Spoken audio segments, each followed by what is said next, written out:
Commander, something you need? How'd you end up joining the Alliance? Look, if you're looking for an inspirational tale of the crippled kid overcoming impossible odds, you're gonna be disappointed. My mother was a civilian contractor working for the Alliance. I basically grew up on the Arcturus station back when they were building up the fleets. Spend all that time around Alliance ships, there's a good chance you'll end up going to the Academy. Why does everyone call you Joker? It's a lot shorter than saying Alliance Flight Lieutenant Jeff Moreau. Plus, I love to make little children laugh. I was just thinking how much you remind me of Santa Claus. Look, I didn't pick the name. One of the instructors in flight school used to bug me about never smiling. She started calling me Joker, and it stuck. Why didn't you ever smile?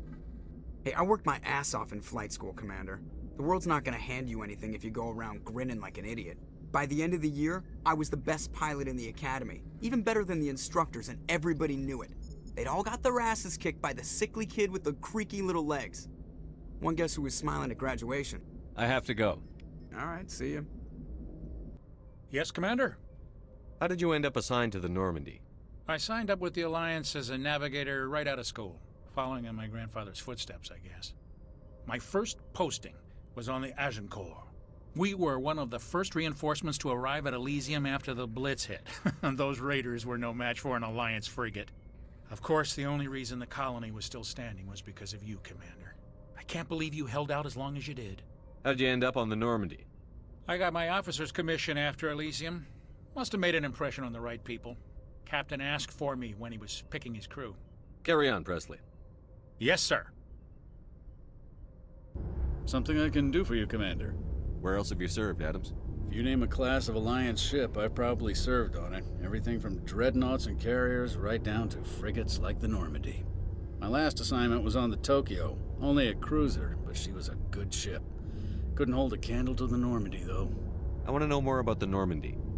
She's the best ship I've ever served on, probably the fastest vessel ever designed. And she's the only one using the new Tantalus drive core. What's so special about the Tantalus drive core?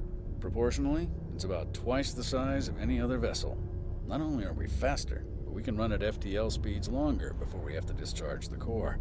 Fill me in on the IES stealth systems. How does it work exactly?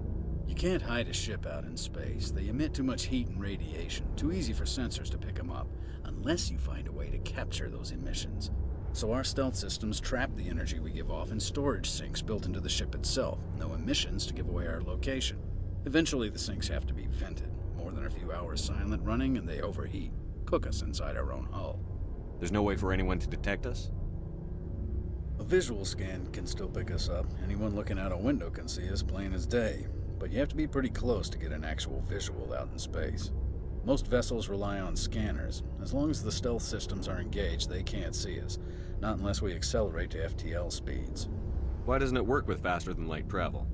Cranking up to FTL blue shifts our emissions, pushes them into frequencies too high to capture in the sinks. As soon as we make the jump, it's like setting off a flare. Sensors can pick up our location whenever we enter or exit FTL flight, but for short-range missions, our stealth systems are amazing, and we've got the only one. Carry on, Adams. Aye, aye, Commander.